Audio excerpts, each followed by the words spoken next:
Magandang gabi mga kabulgar. Narito na ang mga balita ngayong Miyerkules.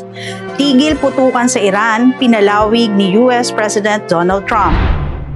Inanunsyo nito ang kanyang desisyon na palawigi ng ceasefire sa Iran habang hinihintay pa umano ang unified proposal ng Tehran. Sa kabila nito, ipagpapatuloy pa rin umano ng kanilang militar ang blockade sa mga pantalan ng Iran. Ayon kay Trump, I have therefore directed our military to continue the blockade and in all other respects remain ready and able, and will therefore extend the ceasefire until such time as their proposal is submitted and discussions are concluded one way or the other. Senator Ejercito, umapila kay Senator Bato na huwag munang tumanggap ng sweldo sa Senado. Para sa Boses ng Katotohanan, magbabalita Brian Kidzon. Nanawagan si Senate Ethics Committee Chairperson J.B. Ejercito kay Senator Ronald Bato de la Rosa na kusang loob na huwag munang tumanggap ng sweldo at allowance mula sa Senado. Kasunod ito ng patuloy na pagliban ng senador sa mga session mula pa noong November 2025. Ayon kay Ejercito, maaaring matagalan pa ang proseso kung daraan pa ito sa tuntunin ng Senado. Kaya mas mainam umano na pairalin ang no work no pay tulad ng sa regular na mga empleyado. Aniya, public service is a public trust. We are all accountable to the people we serve. Nagbubulgar, Brian Kitson. Romualdez, itinangging mastermind sa budget insertions at flood control anomalies. Senator Escudero at Zaldico, idinawit. Para sa Boses ng Katotohanan, magbabalita Jenny Albason. Nanindigan si dating House Speaker Martin Romualdez na hindi siya sangkot at mastermind sa usaping budget insertions at anomalya sa flood control projects. Sa isang video message sa social media, binasag ni Romualdez ang matagal na niyang katahimikan sa mga alegasyong ibinabato sa kanya. How can I be the mastermind? I was the former Speaker of the House of Representatives, but the House of Representatives is only one part of the branch of government, the legislature. The national budget is not conceived, executed, implemented, bidded out, supervised, and completed by one congressman or even by Congress alone, and certainly not by the Speaker of the House. Paglilinaw ng kongresista, hindi siya naging bahagi ng BICAM at small committee deliberations at idinawit sina dating Senate President Chis Escudero at dating kongresistang si Zaldico na siyang gumawa umano ng budget decisions. I was not a part of the BICAM and the small committee budget deliberations. Yes, I was updated on the general outcomes of the deliberations, but I had no visibility with regard to the specific details of the discussions, including particular amendments or insertions approved during these closed-door deliberations. Records would show that I did not participate in those meetings and I was not privy to what exactly transpired during the deliberations.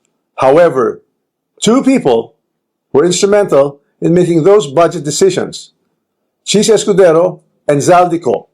And once the budget becomes law, the work of implementing flood control projects, or any project for that matter, is solely within the purview of the executive.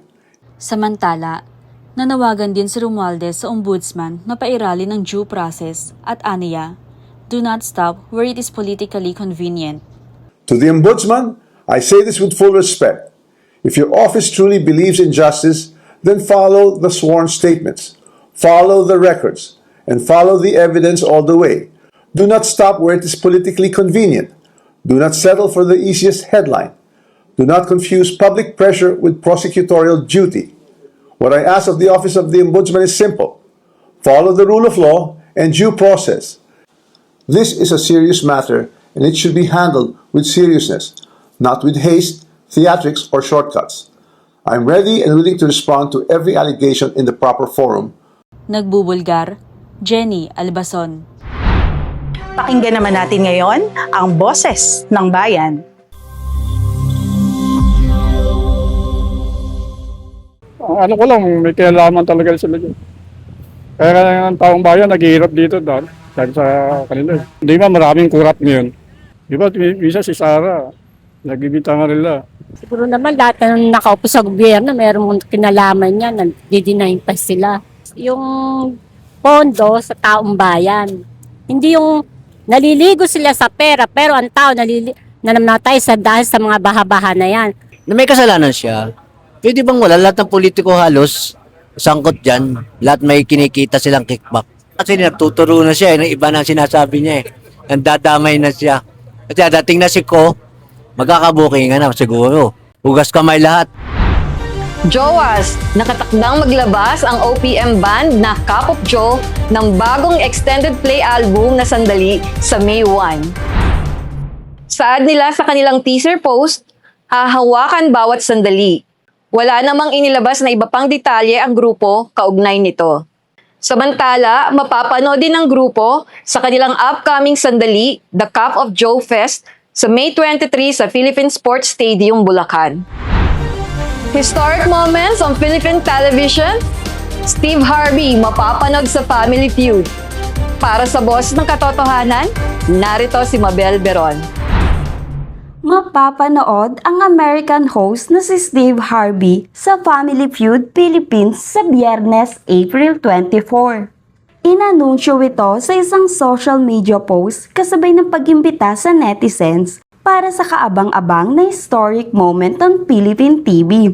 Ayon sa post, isang iconic Friday ang atid niya na siguradong hindi nyo makakalimutan. Matatandaang si Steve ang viral Miss Universe host matapos niyang maling i-anunsyo ang title holder sa 2015 Coronation Night ng naturang pageant, kung saan naiuwi ni Pia Wurtzbach ang corona. Nag-host din si Steve sa American version ng Family Feud. Nagbubulgar, Mabel Viron. Creamline, wagi sa Game 1 ng PBL Finals. Para sa boss ng katotohanan, narito si Leta Banya.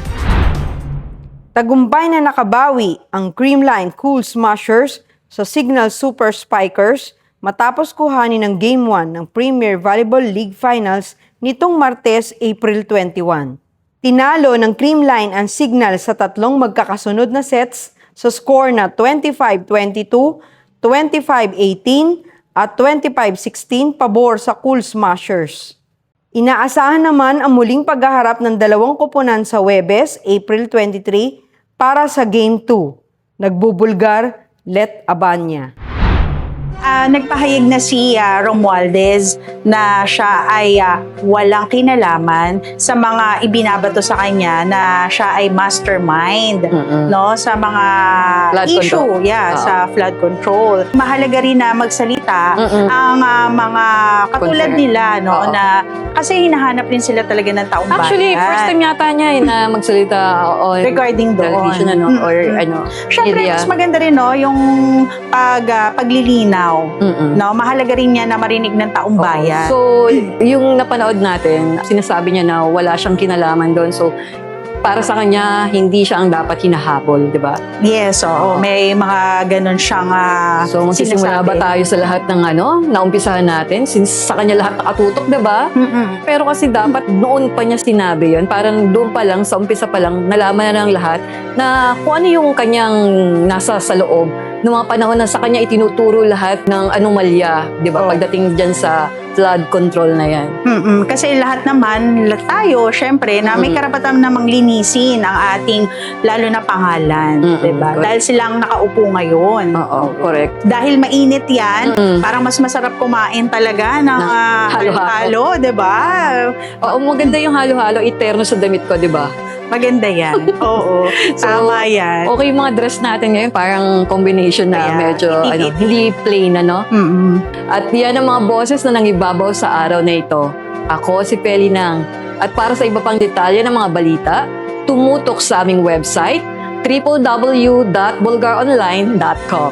Maaari rin kayong tumutok sa aming mga social media accounts. Ako si Mitch Maka. Sa panahong mahalaga ang katotohanan, paiingayin pa rin ang boses ng bayan.